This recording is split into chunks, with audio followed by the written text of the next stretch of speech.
मित्र हो, तुम्ही जर रेशन कार्ड धारक असाल आणि तुम्हाला ही महिन्याला रेशन जर मिळत असेल तर तुमच्यासाठी अतिशय महत्त्वाची अपडेट या ठिकाणी आलेली आहे। राज्यामध्ये एकूण 2,56,55,314 रेशन कार्ड धारक त्या ठिकाणी आहे। यामध्ये APL असेल, BPL असेल आणि अंत्योदय असेल असे रेशन कार्ड धारकांचा याच्यामध्ये त्या ठिकाणी समावेश आहे। आणि अशाच रेशन कार्ड धारकांसाठी अतिशय महत्त्वाची अपडेट व्हिडिओच्या माध्यमातून आपण जाणून घेणार आहोत। त्यामुळे व्हिडिओ अगदी शेवटपर्यंत काळजीपूर्वक पहा आणि चॅनलवरती जर नवीन असाल तर चॅनलला जरूर सबस्क्राइब करा। बघा शेतकरी मित्रांनो, आता शासनाच्या अन्न पुरवठा विभागामार्फत आता 3 महिन्यांचं जे काही रेशन आहे ते एकत्रित देण्याचा निर्णय त्या ठिकाणी घेण्यात आलेला आहे आणि या संदर्भातली प्रेस नोट शासनाच्या माध्यमातून त्या ठिकाणी काढण्यात आली आहे। या 3 महिन्याच्या रेशनसाठी नेमके कोणते कार्ड धारक त्या ठिकाणी पात्र आहेत हे आपण त्या ठिकाणी पाहणार आहोत। चला तर बघूयात या प्रेस नोटमध्ये नक्की काय सांगितलंय। बघा, शासनाच्या माध्यमातून या ठिकाणी प्रेस नोट सुद्धा त्या ठिकाणी काढण्यात आलेले आहे रेशन संदर्भात।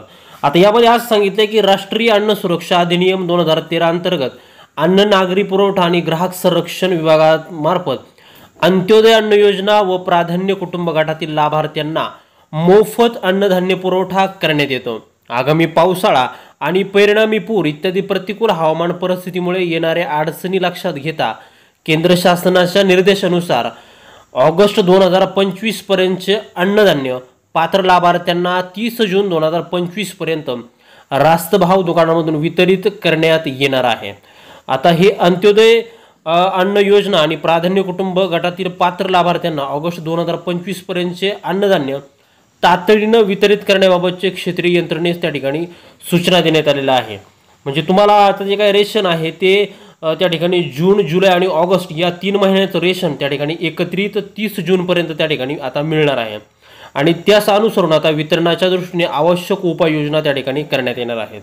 तरी अन्न सुरक्षा योजनेच्या सर्व पात्र लाभार्थ्यांनी माहे ऑगस्ट 2025 पर्यंतच्या अन्नधान्य उचल रास्त भावा दुकानामधून त्या ठिकाणी त्वरित करावी अशी प्रेस नोट त्या ठिकाणी शासनाच्या माध्यमातून निर्गमित करण्यात आलेली आहे। तेव्हा तुम्ही जर रेशन कार्ड धारक असाल तर तुम्ही तुमच्या रेशन दुकानदाराला कॉन्टॅक्ट करून त्या ठिकाणी या संदर्भातची अधिक माहिती त्या ठिकाणी घ्यायची आहे आणि तुमचं रेशन त्या ठिकाणी 3 महिन्याचं तुमच्या घरी त्या ठिकाणी घेऊन यायचं आहे।